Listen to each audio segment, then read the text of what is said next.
was Richard K. I think writes for the Daily Mail.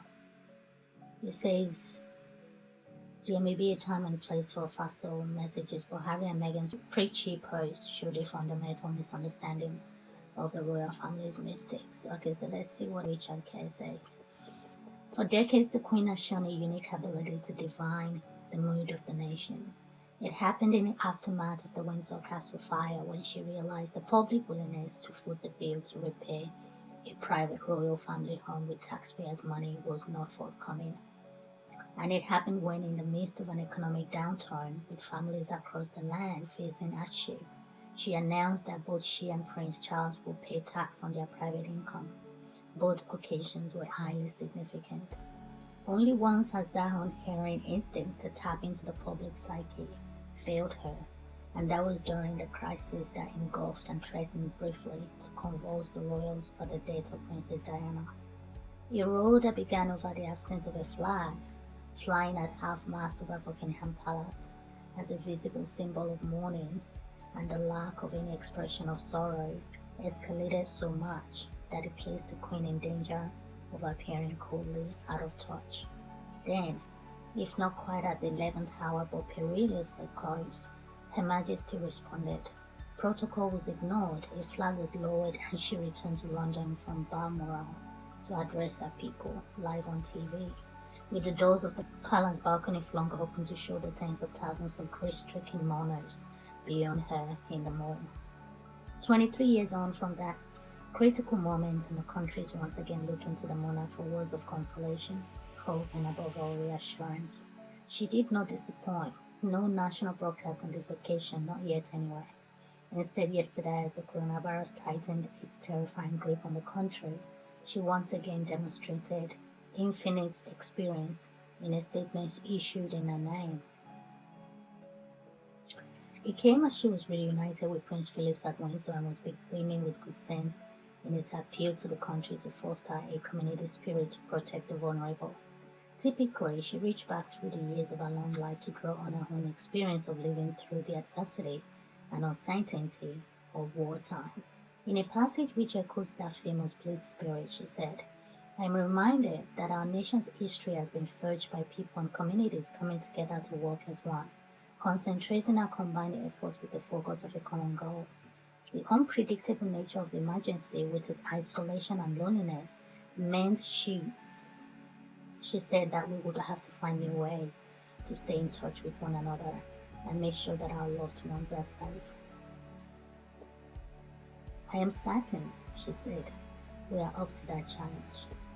Her welcome intervention, which once again demonstrated that she can rise above the opportunist words of politicians, came amidst criticism in some quarters that she has been quiet so far.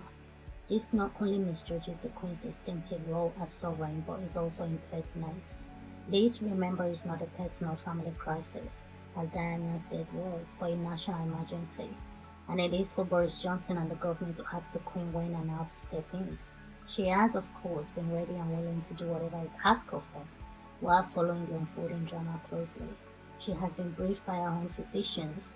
The Queen is just weeks away from her 94th birthday and is firmly in the at-risk demographic of elderly and vulnerable Britons, as indeed is Prince Philip 98, who yesterday left his own refuge at Sandringham to join the Queen at Windsor. She has cancelled all official entertaining, receptions, and lunches. Investitures, too, have been postponed while essential audiences have been carried out by telephone. Around 20 members of the royal household staff and grooms and footmen to maids are understood to be self-isolating, but they are not thought to have the virus. Last night it was claimed one servant had tested positive. Whoa. All the same, the Queen has refused to hide herself away, insisting that as far as possible, it must be business as usual. Along with great age, she is also the embodiment of great wisdom. Her strong and enduring memories of World War II inform the measured words she used in her statement. They conjured her far more than just keep calm and carry on, but also spoke about the healing balm of monarchy. How different from the bleak and frankly meaningless contribution from the Duke and Duchess of Sussex on their Sussex Royal website. There may be a time and place for facile and homespun messages, but their preachy posts showed a fundamental misunderstanding of the mystic of the royal family. Harry and Meghan, and remember, are not self-isolating at their luxury Canadian bubble, but rather choosing to be there in their own splendid isolation. They move themselves in order to be far away as they can from their whole life as royals. Little wonder that online mockery greeted Instagram post. Yeah, dispatch posted from the vastly expensive mansion that they cannot afford, and which is provided by someone whose identity has been kept secret, could not contrast more with the thoughtful and dignified response of the Queen and other royals at home at their time of national crisis. We need each other for truth, for support, and to feel less alone during a time that can honestly feel quite scary, they declared, adding that they will help us all navigate the uncertainty by posting accurate information and facts from trusted experts. Are they seriously suggesting we have not been told the truth, and that we should trust them to know what is accurate and what is not? Rather than a period of silence that many at the palace feel is long overdue, the couple promised to post inspiring stories about coronavirus. Empathy and kindness, they said, will be their guiding principle. Many will doubtless reflect that being 5,000 miles from our fight against the virus makes any contribution from the Duke and Duchess little more than empty words. Here in lockdown Britain, which is more and more beginning to resemble a country at war, the Queen yesterday declared herself ready for the task. No nation has ever been more fortunate in its monarch. Only once has she shown she was less sure-footed in her understanding of public opinion, and not since 1997. The Queen projects such an extraordinary aura that is impossible to deny. She represents the very essence of our clan state. At a time of crisis, we look to her, and she shows no response.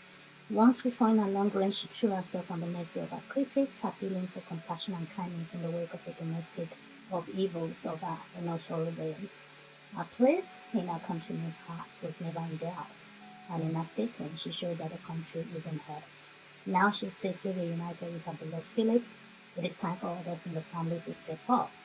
Both Charles and William will have roles to play in the days ahead. One of their first tasks should be to remind Harry that he and his wife chose to step down from royal duty, and to point out the rapid grandiosity of their media post from a foreign idol. So this was pulled from the Daily Mail, according to Richard Kai. Thanks for watching. Whenever and wherever adversity strikes, the people of the United Kingdom have a unique ability to pull together. The way that local communities support those affected shows the very best of our values and human nature. The public's desire to help in the wake of tragedy needs to be managed and channeled in the best possible way, which is why the establishment of the National Emergencies Trust was so important. I said at its launch last year that I dreaded the day when it would be needed. Sadly, with the outbreak of COVID-19, that day has come faster than any of us would have hoped. But now, more than ever, I'm grateful that the National Emergencies Trust exists. It will ensure that support reaches those across the UK who need it most as quickly and efficiently as possible. And it will help to ensure that all our efforts to overcome this challenge are channeled in the best possible way.